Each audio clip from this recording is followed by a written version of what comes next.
everyone, so I'm guessing that you smashed your scales last time. Well done.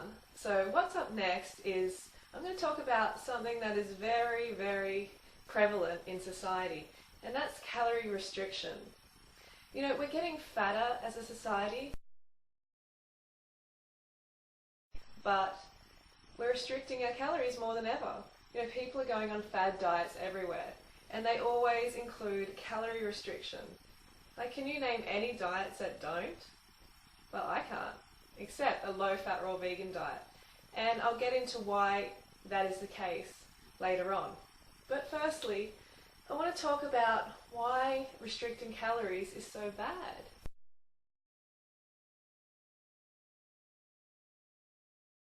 Then I hear you say, "Freely, I can't not restrict my calories, I'll get fat." Well, it doesn't exactly work like that if you eat the right food. So when it comes to calories, if we restrict them on a regular basis, then we're teaching our brain and our body to become a fat storer instead of a fat burner. See, that's what we want. We want to become really efficient fat burning machines, basically. I should know, I've been restricting my calories since I was 15.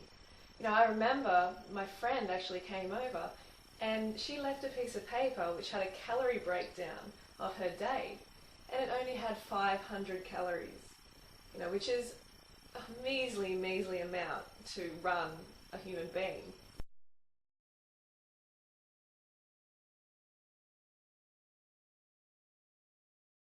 So you don't want to confuse your body anymore. And the way you do that is you feed it on the right foods. Too many people in society are eating the wrong foods, and they wonder why they need to restrict them, because they feel sick eating this way. They also get fat, tired, feel crazy and depressed. So all of these things are a result of eating the wrong foods. So if we're eating the right foods like fruits, vegetables, nuts and seeds, then we don't need to restrict our calories. But then I hear you say, "Oh, but nuts and seeds, you know, you need to restrict them." Well, I never restrict them. I eat as much as I desire of nuts and seeds every time I eat them.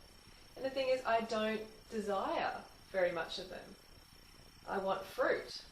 So I eat as much fruit as I want with the addition of nuts and seeds whenever I desire them, which isn't that often. And you'll find that when you eat a high carbohydrate diet and you're meeting your basic physiological needs, that your cravings disappear, but you need to be eating enough fruit.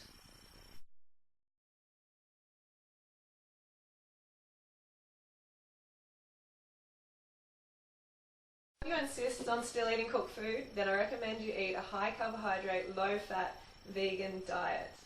Okay, so still heavy on the carbohydrates like rice and grains and like gluten-free pasta, all those sort of things. Okay, they may not be optimal, but they are better than animal pieces and secretions. So make sure you get the carbohydrates in.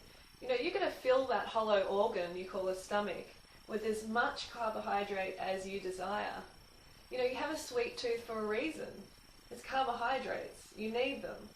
So when that sweet tooth comes up, feed yourself the right foods. So primarily fruit. Even if you're on a cooked food diet, okay, cooked vegan diet. Fruit, and then grains and pasta, like potatoes. Those sort of things will keep you going and keep your cravings at bay. Because you're, instead of restricting, like going against your hunger drive, you're honouring it. And you're filling your stomach with what it wants. So that switches off those cravings. And at the same time, it's low fat, so you lose fat. Right? But you have to be patient. It'll take a little bit of time, but you need to be rowing your boat in the right direction. Because we can try a million different diets. You know, there's so many different diets out there today, and they're all based on calorie restriction. And this is why they don't work. In the long term, you need to eat enough calories. And if you're restricting your calories, if you're doing these fad diets, then you're not going to get the long-term results that you deserve.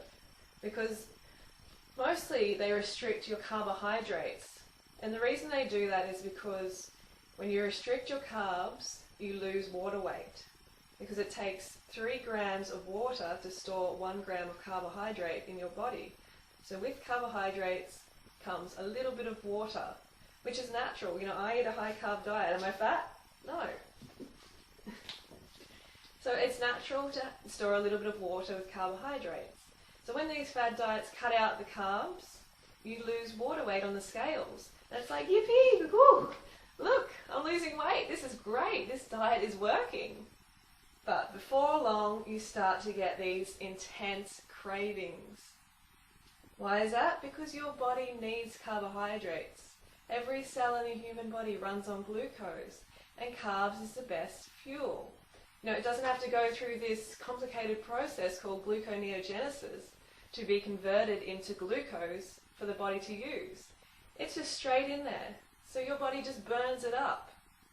Rarely does the body store carbohydrates.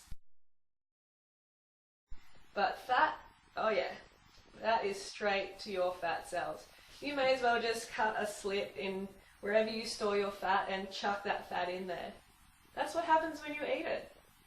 So you have to eat the right foods. So when you're eating the right foods, you don't need to restrict your calories at all.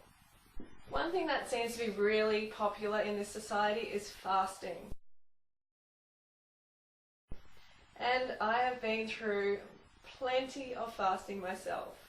In 2007, I actually fasted for 32 days on water. Not in a row, but across the course of the year. So I was doing like, you know, Monday was a fast day. Or I'd do like a 5-6 day water fast here and there. And you know what? The next year I was fatter than ever. Because everything you do, there's going to be a result. It's like Newton's law. For every action, there's got to be an opposite and equal reaction. And that's what happens with restricting your calories. The body catches up. And not only fasting, but also people tend not to eat dinner, or they try not to eat breakfast in order to lose weight. I used to do all the time, especially the cutting out breakfast. But what happens is we become ravenous by the time dinner comes around, and we're less discerning about what we're going to eat. So if you're on a low-fat, raw vegan lifestyle, and you know dinner comes around, you haven't had any breakfast, you might have had a little lunch, then you're just going to be, my guess is you're going to go and eat some cooked food, maybe even some animal pieces and secretions. Like I really, you know, hope not. But when it comes to hunger, if you don't honour that hunger with the right foods and enough of it, then other foods are going to come into the picture. You know, really concentrated sources of calories like meat and dairy and eggs. You know, those sort of foods are what actually I call eat now, pay later.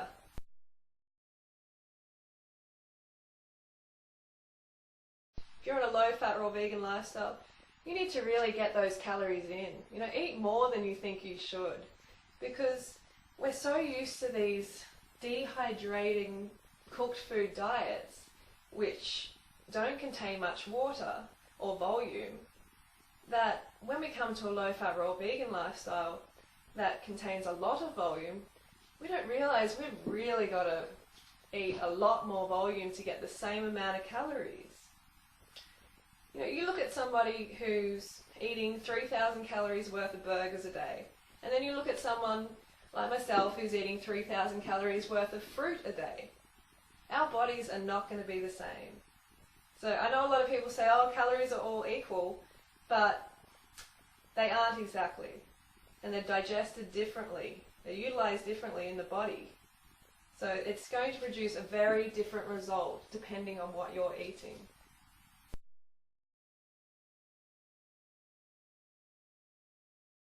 The results of calorie restrictive diets are pretty sad. You know, you become a chubby yo-yo, you develop eating disorders like anorexia and bulimia like I had. You generally become a pretty depressed person.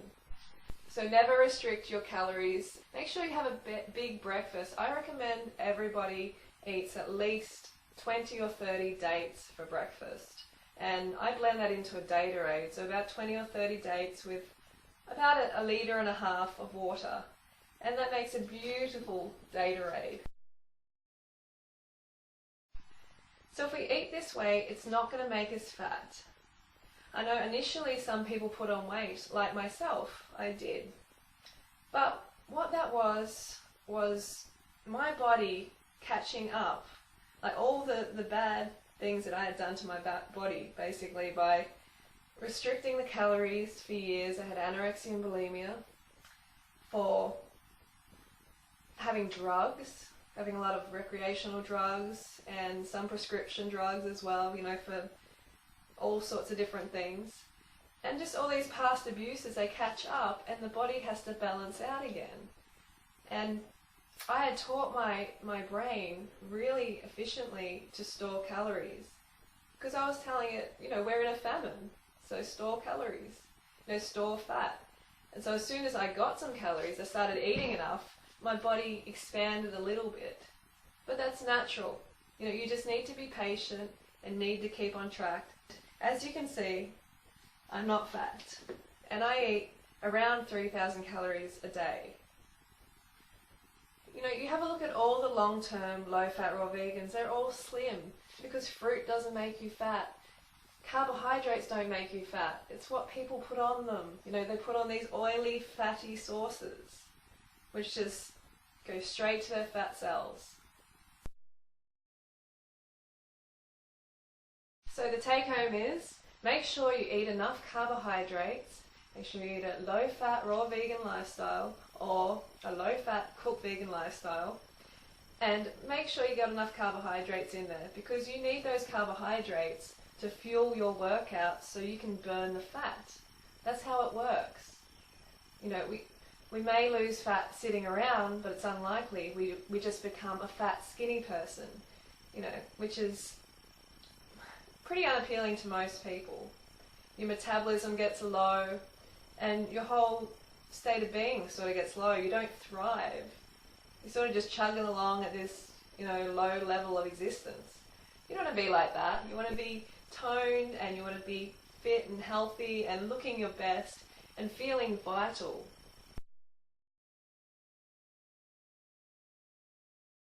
And that's what you can have if you quit this mentality of restricting your calories, because that mentality is what keeps you fat. That's what keeps the weight coming back. Okay, so drop that mentality and come into the abundance world. You know, this is an abundant lifestyle.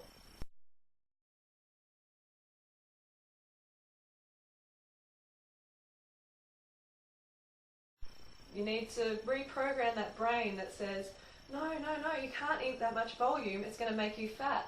Because remember, fruit calories and high-fat cooked food calories are not the same. They do not create the same body, and you know, I'm living proof of it. I'm not fat, and I eat all the calories I care for. So get those fruit calories in. I recommend at least 2,500 for females and 3,000 at least for males. You know, go way above that if you feel like it. Remember, no calorie restricting.